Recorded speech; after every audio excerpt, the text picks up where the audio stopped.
There's pretty much always been a lot of controversy surrounding zoos, and if they really help animals or if they could be considered abuse. Obviously, there's not one answer for every zoo or for every point in time for a single zoo, but I believe that overall zoos are extremely beneficial to the goal of conservation. This speech is to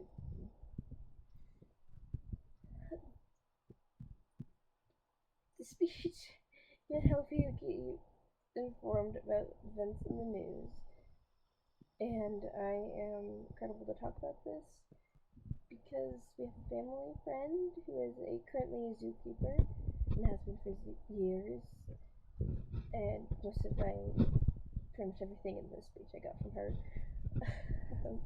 And I also spent a lot of time growing up behind the scenes of the LA Zoo because of having her as a family friend. A really big benefit of zoos is their captive breeding programs. These programs can be used with a lot of species to keep the population going in case something is needed in the wild in the future. There are some examples for this. I have one that gives into relative detail about the California condor, who almost became extinct but were brought into zoos to breed and be released in the wild, and they were raised with no human in a way with no human contact, at least in the LA Zoo, and it is a success story, which not every attempt at this is. Some condors were being killed by lead poisoning due to eating animals that had been shot with bullets containing lead.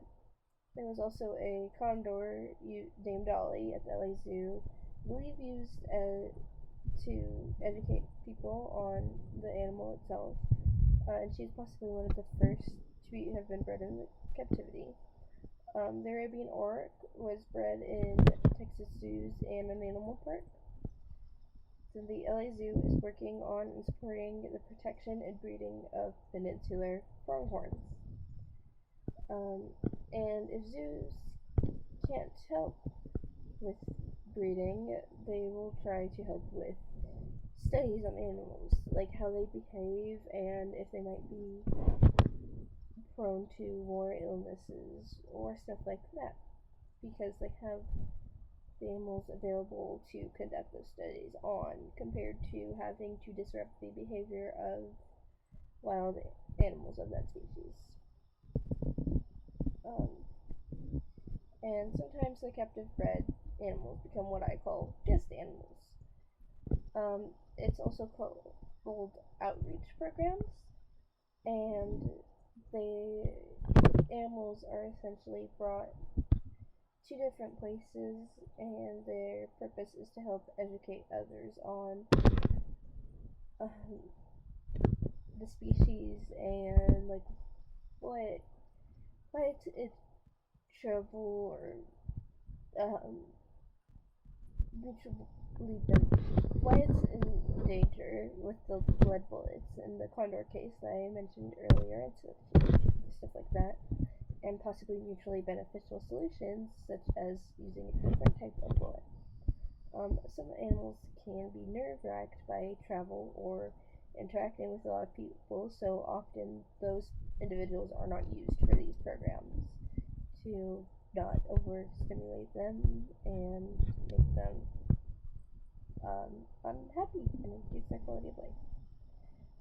South African farmers with fences are actually a threat to giraffes because they don't really have built-in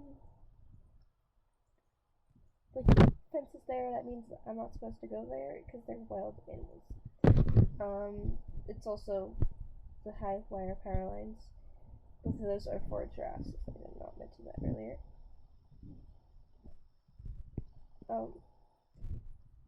Both of these things can actually help create connections with the animals. The zoos can help people build connections with animals they might never see in the wild, most zookeepers already want to work with animals and protect them, and the zoos are there to take care of the animals. A lot of money raised by zoos is donated to help with conservation efforts.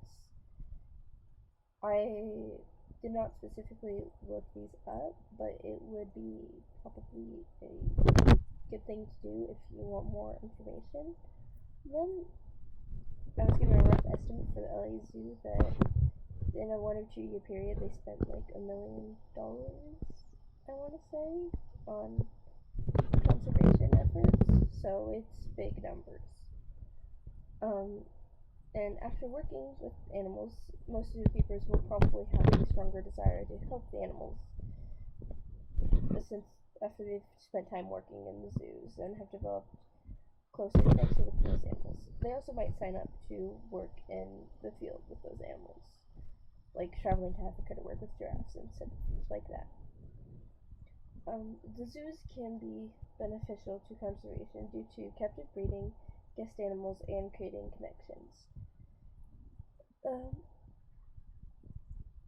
This can allow you to be more informed of current events and how not all zoos are bad and not all zoos are necessarily good, because there's always two sides to a coin.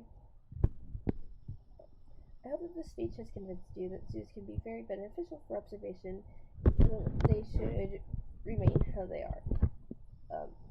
The presentational aid is this order because the zoos, I didn't even know others really existed, which is kind of surprising because it feels like everyone knows otters exist before I went to the zoo, and that just solidified the connection. They're one of my favorite animals, but if not my absolute favorite.